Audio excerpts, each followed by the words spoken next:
xildhibaan Mahad Maxamed Salaad oo ka tirsan golaha baarlamaanka dowladda federaalka ee Soomaaliya oo maalintii shalayto soo gaaray deegaanada dowlad goboleedka Galmudug ayaa safar dhulka uga ambabaxay degmada Gurceel ee gobolka Galgaduud waxa uu ku sii maray deegaanka Ceel Dheere ee gobolka Galgaduud waxaana halkaas si weyn ugu soo dhaweeyay qaybaha kala duwan ee bulshada iyadoo xildhibaanka safarkiisu ku wajahnaa magaalada Dhuusamareeb ee xarunta dowlad goboleedka Soomaaliyeed ee Galmudug xildhibaanka deegaanka Ceel Dheere ee gobolka Galgaduud waxa halkaas soo dhaweyn balaaran ugu sameeyay qaybaha kala duwan ee bulshada si ururada haweenka dhalinyarada culumada iyo maamulka deegaanka waxayna guud ahaantood ku bogaadiyeen dib ugu soo noqoshada deegaanka xildhibaan Mahad Maxamed Salaad ugu horeyntii goobta waxa ka hadlay Cabdilaahi Cabdiraxmaan Raagi oo ah gudoomiyaha deegaanka Ceel Dheere ee gobolka Galgaduud waxaana uu sheegay in aad ugu faraxsan yihiin in xildhibaan Mahad Maxamed Salaad oo deegaan doorashadiisu ay tahay Galmudug oo dib ugu soo laabtay deegaanadiisa isagoo doonaya xilli xaaladdu adag tahay inuu ku urgalo si wax badan uga ogaalahay dadkani adeegyada u baahan yihiin wadi jeedaa maanta sidii lagu soo dhaweeyay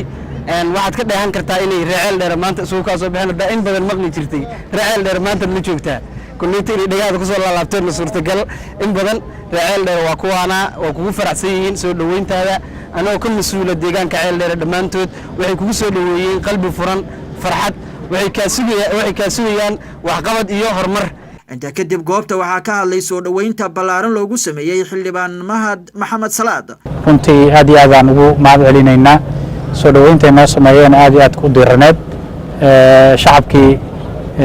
deganaa magaaladana inta isku soo baxan dariiqada noo istaageen ugu soo dhaweeyaan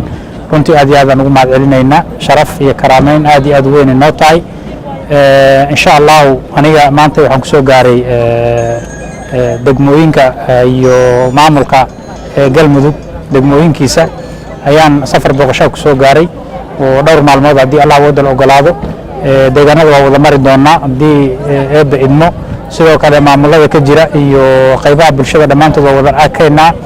baahiyaha jira iyo duruufaha deegaanka ka jirana inaan si dhow ugu kurgalnaan rajeynayna ujeedadeeduna ay tahay wixii wax qabada oo anaga deegaanada aan matalno federaalka ka jirana anaga mas'uuliyadana runtii sidoo loo soo gaarsiin lahaa deegaankan marka 100% aan ka mahad celinayna soo dhaweyntan aad iyo aad u qiimaha badan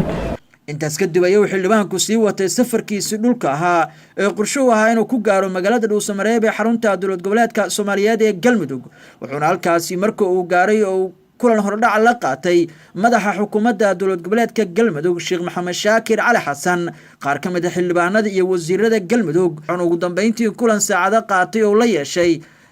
gudoomiyaha culumada ahla sunna wal jamaa Soomaaliya Macallin Maxamuud Sheekh Xasan Abdi Jamaal Macallin Axmed Kalsan TV Gurceel